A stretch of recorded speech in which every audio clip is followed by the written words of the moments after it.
Ola, son Nieves Iglesias e isto é Mar de Fondo, o podcast de Espazo a Proa, o coworking público e gratuito do Concello de Ames que forma parte da rede de espazos de traballo da Diputación da Coruña. Este é un lugar pensado para facer rede, fortalecer contactos e actuar como un verdadeiro motor do talento local. Para inaugurar este porto de partida, hoxe ven a navegar con nós unha muller que ten como lema xogando coa forma de aprender. Ela traballa baixo a súa propia marca persoal, María Negredo, formadora especializada no desenvolvemento profesional de persoas e equipos. Experta en soft skill, empregabilidade e xestión emocional. María, benvida a Mar de Fondo, moitas grazas por aceptar a invitación. Que tal estás? Moitas gracias, Neves.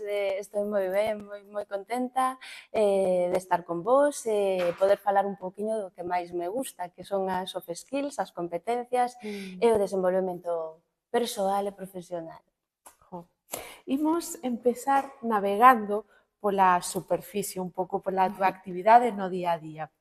Ti fas algo como moi diferente ao modelo tradicional de formacións, como ferramentas de ABX, que agora explicarás que é, ou Legos. Que fas exactamente cando entras nunha empresa ou traballas cunha persoa en busca de autoemprego? Pois mira, independentemente das metodoloxías que empregue, que supoño que falaremos moito delas ao longo da entrevista, o primeiro que fago é escoitar as persoas. Parece un pouco incongruente ou é diferente ao que pensamos que é unha formación, non? Que é chegar e que a persoa que dá a formación fale e fale e fale. Pois eu o que fago é escoitar primeiro. De feito, falar falo ben pouco, porque pretendo que a aprendizaxe salga das persoas.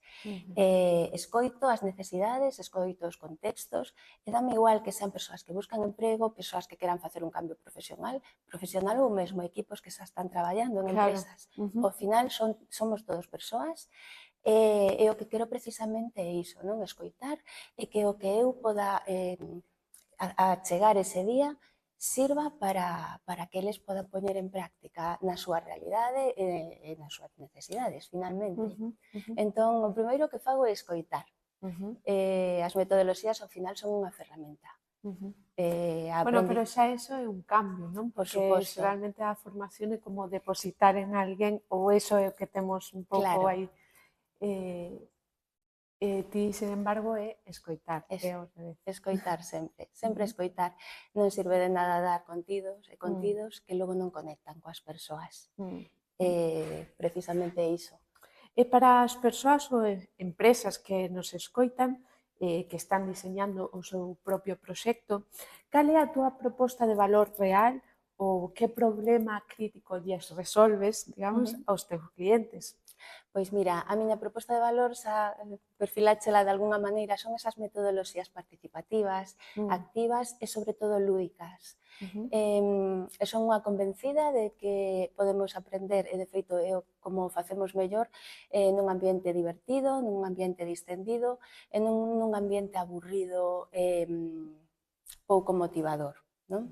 Entón, o que pretendo é que ese coñecemento que sí que eses contidos, eses obxectivos que son o núcleo da formación, no caso de que se son unha formación curta ou moi longa, pois están moi fixados eses obxectivos, pero ímolo facer a través dos xogos, a través destes Lego Serious Plays, abesotas, que son aprendizaxe baseado en xogos, que son metodoloxías que sabemos que funcionan, que están contrastadas e que nos axudan.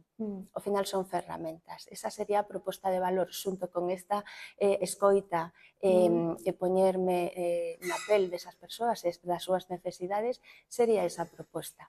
O sea, que a escoita e tamén estas ferramentas que son integrativas, non? Nomeabas. Claro, son ferramentas que ao final están ao noso servicio.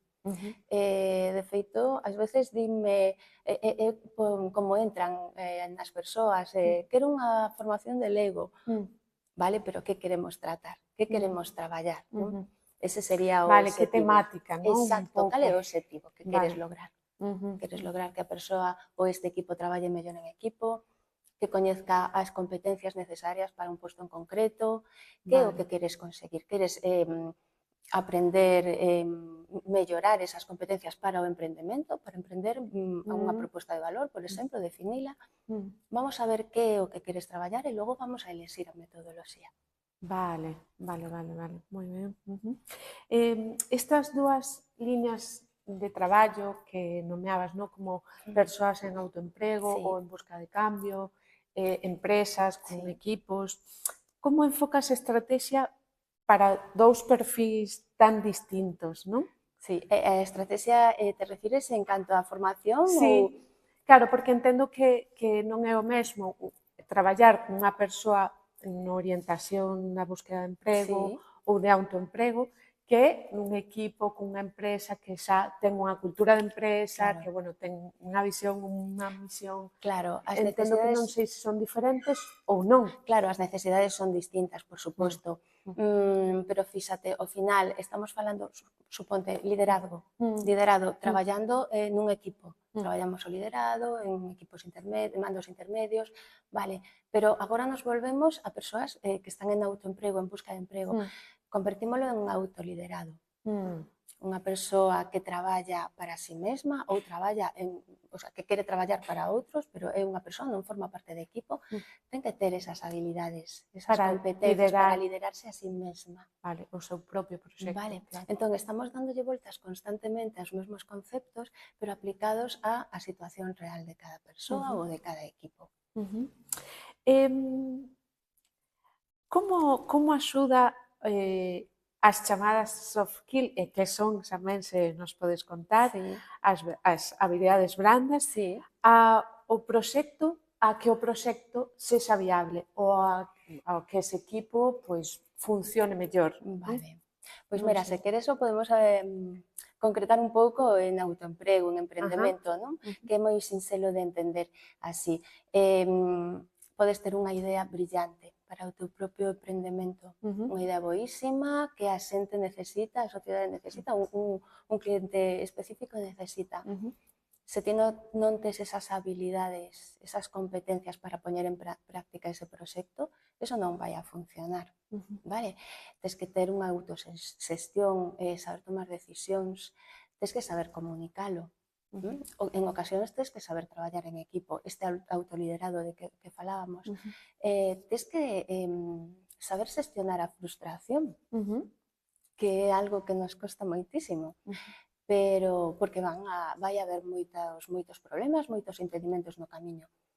Entón, fíxate a cantidade de cousas. Entón, que podemos decir das competencias brandas, das soft skills? Que é como esa base que está sempre de forma transversal, que nos acompaña nas competencias técnicas que serían as propias de cada posto, o que sabemos facer, o que sabemos vender en emprendemento. E ao final é iso, ter todas esas habilidades sociais que lle podemos chamar, aínda que é moito máis, pero así podémoslo entender moito máis, moito mellor, aplicadas ao contexto laboral. Por exemplo, cales serían ou cales son as máis frecuentes á hora de traballar? Pois mira, fundamentalmente comunicación, traballo en equipo, liderado, son as máis comuns, aínda que eu sempre falo de como unha tea de araña que están interconectadas unhas con outras, non? De feito, outro día, por exemplo, traballei con un grupo de rapaces e rapazas, o traballo en equipo, estivemos falando de comunicación, de flexibilidade, de cooperación, colaboración. Aínda que falemos dunha competencia específica, hai moitas que están asociadas a elas. Fíxate o nome soft skills, habilidades brandas en castelán, que parece como que é algo moi pouca cousa, non? Sí, como menor, non? Menor. As hardas, duras, as técnicas, esas son as importantes, pero as soft skills parece que xa o nome comenzamos mal. Pois resulta que se o vemos dende o punto de vista de brandas como se fose unha plastilina, que cando vemos unha plastilina que é algo moldeable, algo adaptable, pois iso é o que nos permiten as competencias brandas, adaptarnos ás diferentes situacións, flexibilizar, imaxínate un cambio profesional. Claro. Estás traballando nun sector e de repente que pasa en moitísimos casos, queres facer un cambio de unha transición a un posto novo, a un sector novo, non tes experiencia. O mellor non tes de información, pero tes todas esas habilidades que te acompañan e que te levan acompañando durante tanto tempo, non? Traballaches en equipo noutros momentos, comunicácheste, ben ou mal, saberemos, pero temos aí a base para mellorar e para seguir adestrando. Entón, son esenciais. Imagínate persoas que é a súa primeira experiencia laboral, xente nova ou non tan nova, que quere empezar de novo. Imagínate unha persoa que quere emprender por primeira vez. Entendo que como que o teu traballo nese sentido como que fortalecer, ¿no? Dar forzas, aportar esa confianza. Exacto, e confianza, porque a confianza temos cando coñecemos os nosos recursos, non? Que cando podemos adestrar e poñelos en práctica. Moitas veces é o común que me atopo eu, non lle damos ese valor que necesitan estas competencias, non? Para logo sabelas vender, sabelas entrenar, sabelas utilizar no noso día a día. Teño unha pregunta que fíxome gracia, porque digo, bueno, cando entras nas empresas ou cando estás con alguén de xeito individual, sacas os legos ou as túas ferramentas, como é a sensación das persoas? Ou como, non sei se hai resistencia no primeiro momento, se non... Claro, pois mira, eso é outra cousa que teño que ter en conta eu, porque, lóxicamente, mira, contoche unha cousa, cando entro pois a dar unha formación nun sitio que non me coñecen, o primeiro que me din é trouxeches ordenador, poñemos proxector, e digo, non fai falta, como non? Pero non te preocupes, poñémolo, non se trata diso, non fai falta poñelo, non imos a poñer PowerPoints, nin diapositivas. Entón empezo a sacar pois os recursos que leven nese momento. Sí que é verdade que hai persoas que miran raro e din, pero isto que é? Que imos a facer? Non sabía eu que hoxe íbamos a xogar. E outras persoas xa coñecen, xa saben.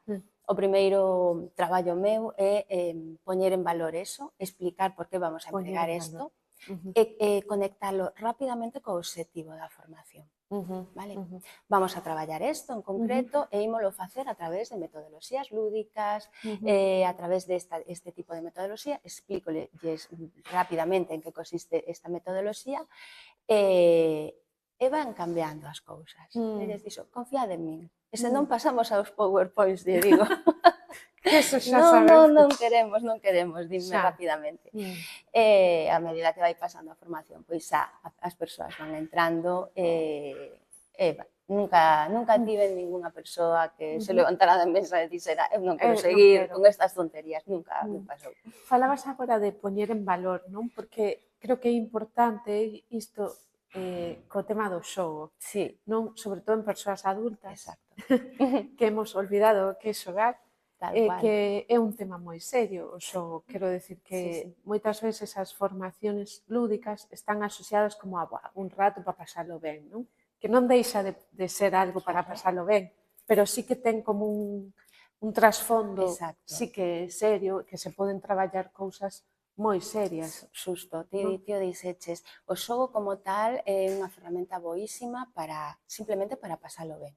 O obxectivo, cando xogamos na casa un xogo de mesa ou cos rapaces, sabes que digo cos rapaces, porque normalmente as persoas adultas non tendemos a xogar por nós mesmas, non? Pero, bueno, cada vez máis agora, con estes xogos parties. Entón, o obxectivo de xogar por si mesmo é un obxectivo perfecto, estupendo. Vale? Que pasa? Que cando estamos traballando en formación temos que ter un obxectivo serio, o que ti decías, non? De feito, chamanse xogos serios. Os xogos serios, os serious games, están enfocados precisamente para eso. A través deste xogo vamos a aprender a alcanzar un obxectivo. Vale? E uns contidos. Entón, estes xogos traballanse así. Eu traballo con xogos que previamente testeo con amizades, con na casa, por suposto, nunca chego de novas cun xogo, non? Testeo moito e xogo para pasalo ben eu fora da aula, pero logo tamén para ver como podo aplicar ese xogo na aula. Como me pode funcionar, como non. De feito, ás veces emprego uns componentes de xogos e outros non. Adapto eu.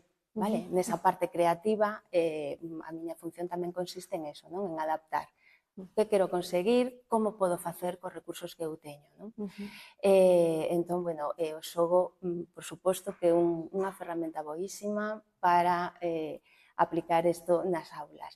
A semana pasada, por exemplo, impartín unha formación a unha profesora, perdón, de formación profesional que quería aprender estas metodoloxías.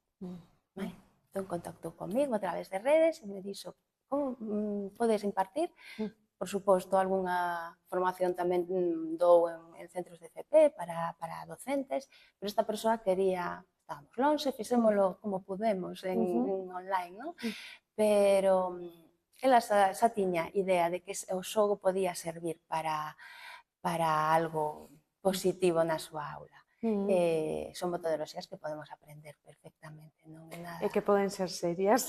Son serias no sentido de chegar a ese objetivo serio e importantísimo aprender este objetivo en concreto, pero o importante moitas veces o confundimos co serio. O importante é unha cousa, é importante aprender isto, pero podémolo facer xogando, pasando ben, que se nos pase o tempo voando e que non bostecemos de cada minuto. Que bonito. Verdad que sí?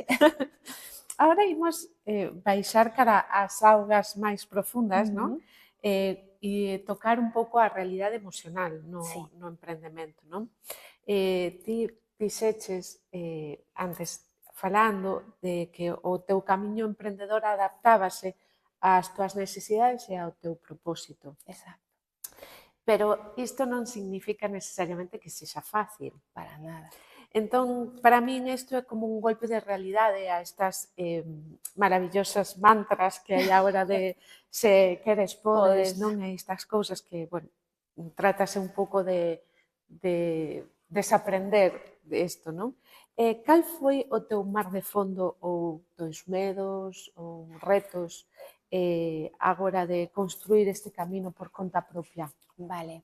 Eu penso que o meu mar de fondo, que gustame moito esta expresión, non? Porque ao final é iso, é un mar que é unha forza interna que nos move ou nos frena, nos retrasa. Que non se ve, que non se ve, que está ali, que moitas veces loitas a contracorrente e te desgastas moitísimo, outras veces tes que deixarte levar, ou non, pero tes que ter moi claro hacia onde vas, non? E tela en conta, ese mar de fondo. Entón, o meu medo, eu penso que é moi compartido, é universal no emprendemento, non? Ese medo a non chegar a donde queres chegar, ese medo a equivocarnos, que non falamos aínda de equivocarnos, pero é algo que tamén é un mantra meu, non? Non temos que ter medo a equivocarnos, aínda que vivimos nunha cultura de o erro como algo negativo, algo malo, un fracaso. Cando nos quitamos isto de encima, é liberador, é quitarnos unha mochila tremenda de decir, bueno, ese fallo non pasa nada. Que pode pasar? Que é o peor escenario posible, non? Que pode pasar? Entón, o meu mar de fondo fundamental, ao principio, sobre todo, foi ise, o medo a equivocarme, ao erro, a que non gustara, a que non me entenderan. A iso que falábamos ao principio, de decir, a xente entenderá que isto de xogar é algo serio, é algo que non solamente é para nenos. Ao final, eu atopeu a miña solución, o meu camiño en decir, vamos a probar. Ese non pasa isto todo que estou vendo este escenario tan negro. Vamos a probar, simplemente. Xúrdeme agora esta pregunta de como foi este camiño, non? Do que falas, como chegaches a estas ferramentas, como comenzaches. Claro, porque mira, eu tamén fui un profe de PowerPoint. Como fixeche o cambio, non? Tamén chegaba ali para enganchar ao meu proxector, pero, porque claro, eso foi o que aprendí, o que vin sempre, non? Que pasaba? Que eu son unha mente inquieta, eu son sempre unha... E si o fago de outra maneira? E se isto probo de outro xeito, non? Estou falándote xa dende sempre, dende cativa. Sempre foi unha condición en min. Non me gusta ir en piloto automático, non me gusta facer sempre o mismo. Eu penso que é unha cuestión de que me aburro moitísimo. Vale. Xa parte de min a necesidade, non? Que pasa que cando xa me poño nunha formación, esa escoita da que falábamos ao principio é algo que me acompaña a min sempre. Entón, ao ver que era repetir sempre o mesmo, os bostezos da xente, o aburrimento, decía, isto hai que facelo de outra maneira. Como me gustaría que estas clases fosen para min, se eu fose alumna. Entón, foi moito investigar, moito aprender de xente que fun atopando polo camiño, ir probando ensaio e erro. Non todas as metodoloxías acaban gustándome, non todas as formas de facer da xente encaixan coa miña forma de ser, de entender o que é a docencia, non? Entón, moito ensaio e erro, moito decir, pois mira, por aquí parece que sí, a primeira cousa que oín foi gamificación. Que é isto da gamificación? Pero que pasa por aquí? Pois vas meténdote en cursos, vas escoitando xente, vas empapándote de xente que xa fixo ese camiño que ti queres facer, non? E dixen, isto creo que é o que realmente me gusta. O principio moi grande todo, como todo no que queremos entrar, non? Moitas dúbidas, moito descoñecemento, pero cun propósito claro, entender isto e realmente decir este é o camiño. Agora falabas de ese piloto automático versus este pensamento paralelo, non, de búsqueda de... Como se consigue eso este pensamento paralelo, non, de salir do piloto automático no día a día, no que temos que facturar, no que temos necesidades de obrigas, non, da vida diaria, no emprendemento, non, que é como moi de facer moitísimas cousas, sobre todo ao principio, que non podemos delegar, entón temos moitísimas actividades que non necesariamente son as actividades que nos gustan, non sempre. Como activar ese pensamento paralelo? Pois mira, moitas veces pensamos que traballar en piloto automático nos vai a dar a solución, por aquí, porque levo facendo isto un tempo, funciona, vale. Eu sempre digo, se funciona, tampouco hai por que andar tocando sempre, non? Se funciona, imos alá. O pensamento paralelo, ao final, é pensar de forma diferente ao que como levo facendo sempre. Entón, vamos a ir probando, pero pouquinho a pouco. Tampouco vamos a darlle a volta ao noso negocio e decir, o luns empezo e cambio radical. Non se trata de eso. É simplemente decir, vale, a ver, vou probar esta pequeniña área. Ese o fago de outra maneira. Ese propoño uns obxectivos diferentes, ese emprego unhas ferramentas distintas, ese falo cun grupo de persoas diferentes.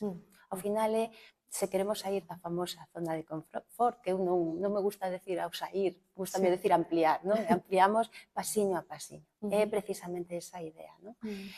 Pasiño a pasiño vamos cambiando, pero pasiño a pasiño non polo mesmo camiño de sempre. Xa. Que en moitos casos hai que buscar vías de servicio, vías alternativas, desvíos, que a ver a donde nos levan. Sen esa presión de decir, doulle unha volta completa ao meu negocio, porque non sería viable, non sería realista eso. Non sería realista. Non sería realista. Vale. E cando traballas a xestión emocional, tanto coas persoas a nivel de autoemprego ou en empresas con equipos, na tua experiencia, cal é o maior medo ou reto, ese mar de fondo, non, que frea a unha persoa a lanzar o seu emprendemento ou cambio profesional? Cal é o maior medo ou reto que atopas? Pois mira, xa falamos de algunha maneira cando falábamos do meu caso. Ese medo a equivocarme, ese medo a fallar, ese medo a non estar á altura das expectativas da miña contorna e as miñas propias. As expectativas son tremendas porque é algo que temos na cabeza inventado, montado na nosa cabeza e realmente non se asusta a realidade en moitísimos casos. Pero nós seguimos con ese escenario que nos montamos ou nos montaron a nós na nosa contorna e temos que cumplir, nos sentimos na obriga de cumplir fora das nosas motivacións, dos nosos intereses, das nosas necesidades.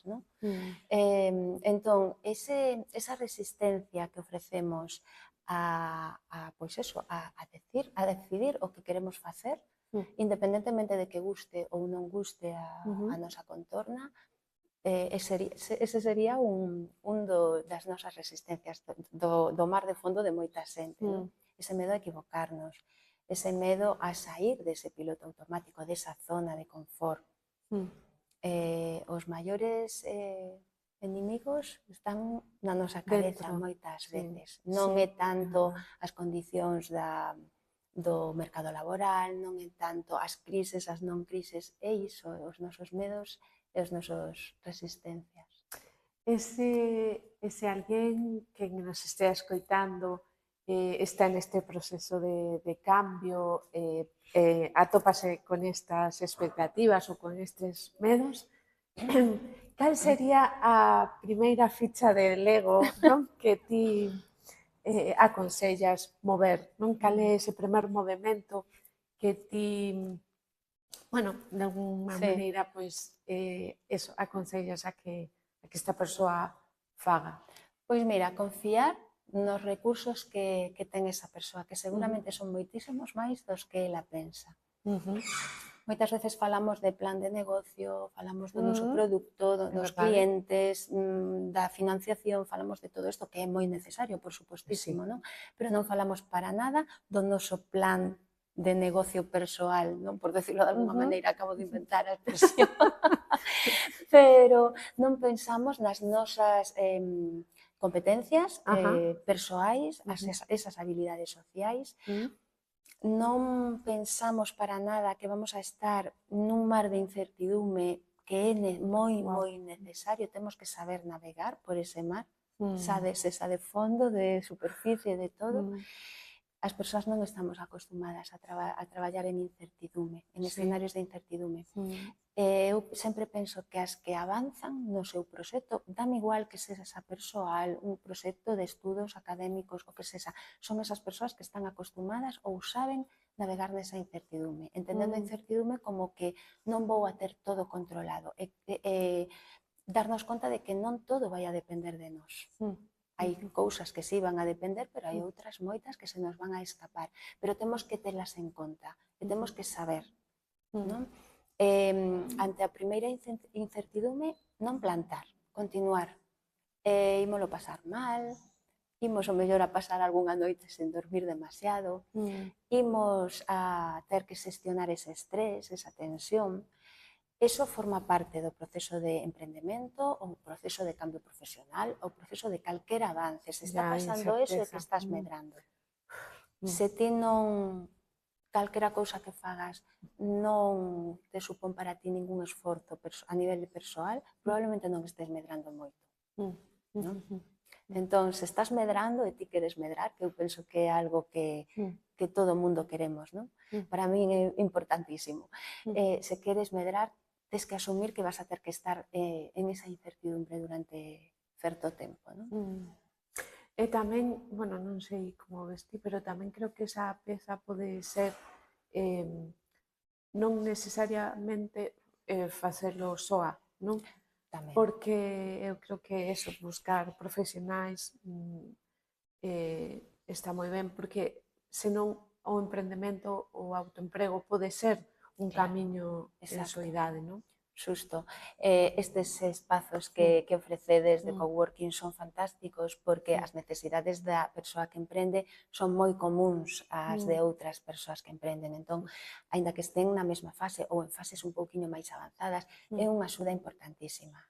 Eu sempre, cando me atopo en formacións de persoas que están buscando emprego e algunha me di, eu quero emprender, vale, tes experiencia en emprendemento? Sí, non? Vamos a ver se eso te pode servir para o teu seguinte negocio. Pero se non, aínda que sí que tiveras experiencia emprendedora, pero fórmate nesto. Pode que teñas un produto boísimo, unha idea maravillosa, pero hai que vender de forma recurrente. E hai que xestionar todo isto a nivel persoal tamén. Entón, estes espazos eu penso que ofrecedes unha axuda importantísima nas formacións tamén. Penso que hai moitísimos recursos agora. Hai 20 anos non habería tantos. É unha pena que non se empreguen. Son recursos, ademais, que en moitos casos son gratuitos para as persoas usuarias. Entón, por que non utilizamos estes recursos? Nos metemos, se queremos ser, eu que sei, soldadora, a ninguén se nos ocurre poñernos a soldar sen unha formación. Buscamos ese coñecemento, buscamos un sitio recoñecido con formación oficial para aprender soldadura neste caso, non? Pero o proceso de emprender tamén é un proceso que hai que aprender, igual que o da busca de emprego. Nesa aprendizaxe, tamén cal sería esa primeira peza na que ti recurrirías, non? Para o proceso de aprender, de emprender? Sí. Pois ese che digo que sería a xestión de incertidume tamén. Se che digo eso, que me dis, non saes de aí, estás en piloto automático, María, pero é que iso, non? Esa xestión de incertidume e ese autocoñecemento de cada unha das persoas. É un cambio tamén de mentalidade, non? De traballar por conta allea a traballar por conta propia, creo que é un cambio total de paradigmas mentais. Total, ten todo a súa parte boa e a súa parte mala. Non hai nunca un escenario perfecto, non? Mesmo para a mesma persoa, nun momento determinado, pode ser unha opción boísima emprender, pero noutro momento pode ser unha moi boa opción non emprender. E non é ningún fracaso, ninguna volta atrás, nin nada. Temos a idea de que, e mesmo o vexo en xente novísima de 20 anos, 22 anos, que me din que non sei en que estudar, non sei en que traballar, porque ese non me gusta dentro de 20 anos ou 30. E digo, pero vamos a ver, as persoas cambiamos, non podemos ter as mesmas necesidades agora que dentro de 20 anos. Iso é positivo, non? Entón, bueno, pois mira, imagínate estas competencias das que estábamos falando, o necesarias que son para calquera momento de emprendemento, de búsqueda de emprego, de xa traballar nun equipo, nunha empresa. Eu sempre digo que todo mundo deberíamos, nalgún momento da nosa vida, ter un proxecto emprendedor pola cantidade de competencias que somos capaces de estar nese momento, de darnos conta. O emprendemento é un camiño de primeiras veces, non? Por decirlo de alguna maneira. A primeira vez que teño que vender, a primeira vez que teño que presentar un produto, a primeira vez que teño un fracaso, e como xestiono eso. Son primeiras veces, entón, todas estas competencias poderíamolas aplicar a busca de emprego, por exemplo, por conta allea, me refiro. Sí, a incerteza tamén está ali, non? Presente. Totalmente. Sí, é verdade. Un produto que vendemos en autoemprego, en busca de emprego, sería eu mesma, o que podo ofrecer, non? Como a miña marca persoal. Exacto. Como comunico? Pois serían currículos, entrevistas, como comunico, como vendo o meu produto. Temos un montón de paralelismos, ese liderado, ese autoliderado que decíamos ao principio, non? Entón, o feito de poder emprender, aínda que non salga ben, eso é o de menos. Que salga ben ou mal, pero o propio proceso é unha fonte de aprendizaxe tremenda. Sí, é curioso porque temos como moito foco nos resultados, xeralmente, pola nosa educación ou cultural, e non no proceso, non? Nas aprendizaxes do proceso. Creo que falábamos algún día que, por exemplo, en outras culturas, en outros países, Estados Unidos, que temos tan presente sempre como país que, pois eso, de tanto emprendemento, non? Se ti non emprendestes e vas a unha entrevista de traballo e tes a certa idade, certa non estou falando de moitísimos anos, non entenden, non emprendiches nunca. Non valorando moitísimo. En cambio, aquí, moitas veces eu atopo persoas que me din, bueno, si tiven un negocio, pero foi mal, xa nin o conta. A cantidade de competencias que estás desenvolvendo aí e non as pos encima da mesa para a túa candidatura. Bueno, tomamos nota destos, non sei se chamalos concellos, tips ou como quera ser. María, se queremos atoparte para non camiñar soas, onde te atopamos? Pois mira, teño unha conta de LinkedIn, María Negredo Vázquez, e logo tamén teño unha conta de Instagram que penso que é moito máis cercana en moitos casos, non? María Negredo /formación. Bueno, aí sen ningún problema, as mensaxes ou que sexa que sabemos como funcionan as redes, aí estarei encantada de falar e poder ver como podemos buscar eses obxectivos a través das metodoloxías que sexan. Sí, e pasar un bo rato. E pasar un bo rato, eu penso que tamén. Bueno, moitas grazas por ser a nosa primeira tripulante desta travesía. Pois xa sabemos onde atoparte. Nada, pois hasta a próxima viaxe. Moitas gracias, Nieve, encantada, non me mareei para nada. Eso está moi ben. Moi ben, foi un rato moi agradable pola miña parte. Gracias.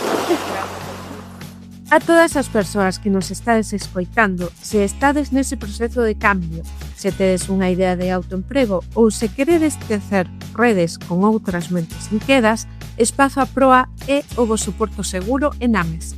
Aquí podedes solicitar un posto para utilizar o coworking, coñecer outros coworkers e apuntarvos ás nosas formacións e dinámicas colaborativas. Agardámosvos no vindeiro episodio de Mar de Fondo. Boa travesía!